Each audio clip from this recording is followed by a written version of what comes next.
ઈ દાડો દૂર નથી કે જ્યારે ચૈતર વસાવા ભાજપમાં જોડાઈ જશે. હું આવું શા માટે કહી રહ્યો છું? બસ વિડીયો જુઓ, તમને બધા લોકોને બધી જાણકારી મળી જવાની છે.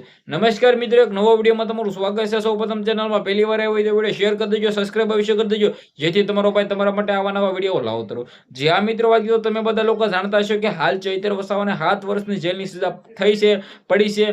5 તારીખના રોજ ચૈતર વસાવાના જામીન અરજીની સુનાવણી થવા જઈ રહી છે હાઈકોર્ટની અંદર.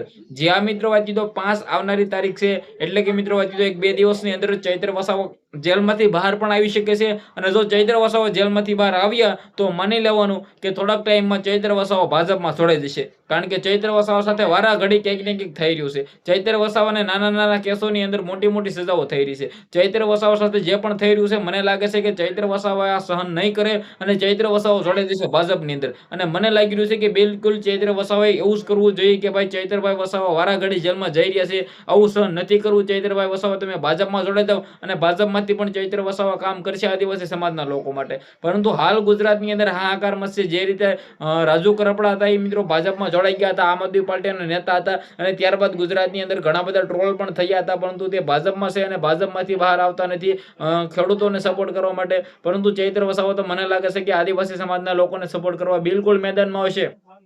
પરંતુ મુદ્દાની વાત એ છે કે હાલ ચૈતર વસાવા જેલની અંદર બંધ છે અને બસ 1-2 દિવસની અંદર જ ચૈતર વસાવા જેલની બહાર આવી રહ્યા છે. ઢોલ નગારા શરણાઈ સાથે સ્વાગતની તૈયારી ચાલુ કરી દો, કારણ કે ઘણા બધા લોકો દિલથી ચૈતર વસાવાને જેલની બહાર કાઢવા માટે રાહ જોઈને બેઠા છે. અને મને લાગે છે 110% બસ ગણતરીના દિવસોની અંદર ચૈતર વસાવા જેલની બહાર આવશે. પરંતુ એવું ક્યાંક ને ક્યાંક ન થાય, એવું ન જોવા મળે કે ચૈતર વસાવા બસ થોડાક ટાઈમમાં મિત્રો વાત કીધું ભાજપમાં જોડાઈ જાય થોડાક ટાઈમ પછી, કારણ કે ચૈતર વસાવા વારે ઘડી કેસોની અંદર ફસાવતા આવે છે. પરંતુ તમારા બધા લોકોનું શું કહેવું છે કે શું ચૈતર વસાવાએ ભાજપમાં જોડાવવું જોઈએ કે નહીં? તમારી શું માનવું છે, તમારી શું રહે છે?